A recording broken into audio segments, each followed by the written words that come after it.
संभाजीनगरमध्ये अटक केलेल्या बनावट IAS अधिकारी कल्पना भागवत प्रकरण आता अधिकच गंभीर होत चाललेलं आहे। तिच्या प्रियकराचा भाऊ पाकिस्तानमध्ये राहतो आणि त्याला भारतामध्ये प्रवेश मिळवून देण्याचा प्रयत्न सुरू होता अशी धक्कादायक माहिती आता तपासामधून पुढे आली आहे।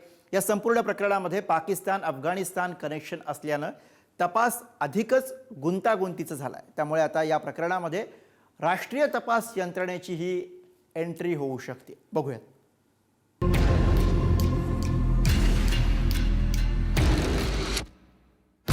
संभाजीनगरमध्ये एका पंचतारांकित हॉटेलमध्ये गेल्या 6 महिन्यांपासून बनावट IAS अधिकारी म्हणून राहणाऱ्या कल्पना भागवतच्या अटकेने एकच खळबळ उडवून दिली होती।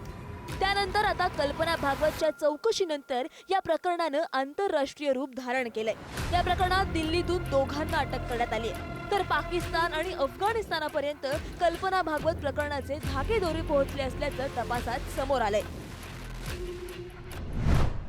6 महिने बनावट IAS म्हणून संभाजीनगरमध्ये 5 स्टार हॉटेलमध्ये वास्तव्य। कल्पना भागवतचा प्रियकर अफगाणिस्तानातील असल्याचं समोर। अफगाणी प्रियकर मोहम्मद अशरफ गिलला दिल्लीतून अटक। केंद्रीय गृहमंत्र्यांचा बनावट OSD डिम्पी देवेंद्र कुमार हरजाईलाही अटक। दिल्लीत या अटक सत्रासाठी पोलिसांनी राबवलं विशेष ऑपरेशन। प्रियकर मोहम्मद अशरफचा भाऊ गालिब यामा सध्या इस्लामाबादेत। पाकिस्तानातून त्याला भारतात आणण्याचे सुरू होते प्रयत्न तपासात उघड। तपासात येत असलेली नवनवी माहिती आणि नवे धागेदोरे यामुळे या प्रकरणाची व्याप्ती दिवसेंदिवस वाढतेय। त्यामुळे आता या प्रकरणाच्या तपासात राष्ट्रीय तपास यंत्रणा म्हणजेच NIA येण्याची शक्यता वर्तवण्यात येते।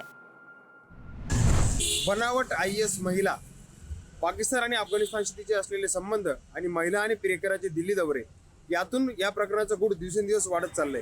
अशा स्थितीत या प्रकरणाचा तपास आता राष्ट्रीय तपास यंत्रणा करण्याची शक्यता आहे। एका उच्च पदस्थ अधिकाऱ्याने हे संकेत दिले आहेत। कल्पना भागवतच्या दिल्ली दौऱ्याचं गूढ उकलण्याच्या प्रयत्नातही पोलीस आहेत। कल्पना भागवतचा अफगाणी प्रियकर मोहम्मद अशरफ गिल हा 2017 साली भारतात आलेला अफगाणी निर्वासित आहे। त्याच्या कुटुंबाचं पाकिस्तान आणि अफगाणिस्तानमध्ये वास्तव्य आहे। कल्पनाच्या चौकशीत आणखी काही धक्कादायक माहिती समोर आली आहे।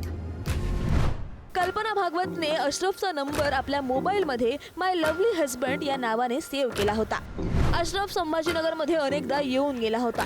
कल्पना त्याच्या भेटीसाठी दिल्लीच्या निजामुद्दीन भागात वारंवार जात होती। अशरफचे कुटुंबीय तालिबान सीमावर्ती भागातील। अशरफच्या एका वकील भावाची अफगाणिस्तानात हत्या। त्यानंतर हे कुटुंब भारत आणि पाकिस्तानात निर्वासित म्हणून वस्तीला।